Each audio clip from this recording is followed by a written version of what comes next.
जय श्री कृष्णा दोस्तों। मैं हूं पंडित संजू शर्मा। आज आपको एक और कहानी सुनाता हूं। वो है सूर्य उदय को रोकने वाली कहानी। कहते हैं कि सूर्य उदय को उदय होने से कोई नहीं रोक सकता। ये सच्चाई भी है, सत्य भी है। सूर्य उदय होने से कोई भी नहीं रोक सकता। लेकिन एक पौराणिक कथा आती है कि एक पतिव्रता नारी थी जो एक संत से आशीर्वाद लेने गई। आशीर्वाद लिया कि हे प्रभु, मुझे सौभाग्यवती होने का आशीर्वाद प्रदान कर दिए। तब संत ने कहा कि यह मैं कैसे कर सकता हूँ, क्योंकि कल सूर्य उदय होते ही तो तुम्हारे पति की मृत्यु निश्चित है, यानी कि तुम्हारा पति कल का सूर्य उदय नहीं देख पाएगा। इस पर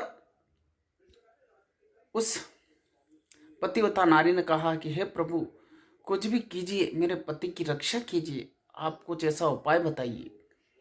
तब उन संत ने कहा कि मेरे हाथ में कुछ नहीं है, मैं कुछ भी नहीं कर सकता, क्योंकि विधि का विधान है और जिन नक्षत्रों में उसका जन्म हुआ उसमें उसकी मृत्यु सूर्य उदय होते ही निश्चित है। तब उस पतिव्रता नारी एक पहाड़ पर जाकर के बैठ गई और कहने लगी कि अगर मैंने मेरे पति का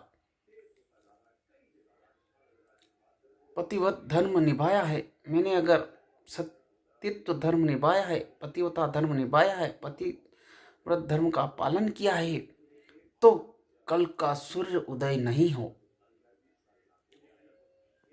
तब लगातार 7 दिन तक सूर्य उदय नहीं हुआ। ऐसी पतिव्रता नारी का सतीत्व का ऐसा प्रभाव हुआ कि सृष्टि की यानी कि जो प्रकृति है वह भी थम सी गई। अब 7 दिन में पहाड़, आंधी, तूफान, प्रलय जैसी स्थिति बन गई। पशु पक्षी सब घबराने लगे। ब्रह्मा जी घबराए, देवता घबराए, ऋषि मनुष्य सभी लोग घबराने लग गए कि ये क्या हो गया है। तब ब्रह्मा जी और भोलेनाथ और सभी देवता विष्णु भगवान के पास गए और उनसे कहा कि हे प्रभु, ये क्या हो रहा है, सूर्य उदय क्यों नहीं हो रहा है।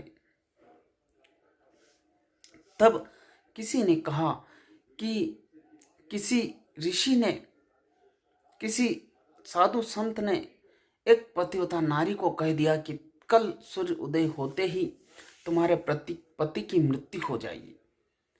तो उस पतिव्रता नारी, सती नारी ने अपनी पति की रक्षा के लिए सूर्य को ही रोक दिया। तब सभी देवताओं ने प्रकृति के नियम को चेंज किया और उसके पति को और उस सतीव्रता नारी को सौभाग्यवती का आशीर्वाद स्वयं ब्रह्मा विष्णु महेश ने दिया। तब जाकर के कहीं सूर्य उदय हुआ। इस प्रकार से अगर भक्त चाहे तो क्या नहीं कर सकता है। यह एक पतिव्रता नारी की कहानी है। अगर यह आप लोगों को अच्छी लगी हो तो लाइक करें, शेयर करें, कमेंट्स करें और मेरे चैनल को अवश्य सब्सक्राइब करें ताकि आपको नोटिफिकेशन मिल सके और मैं आपको और भी नई नई कहानियाँ आपके सम्मुख ला सकूं। जय श्री कृष्ण।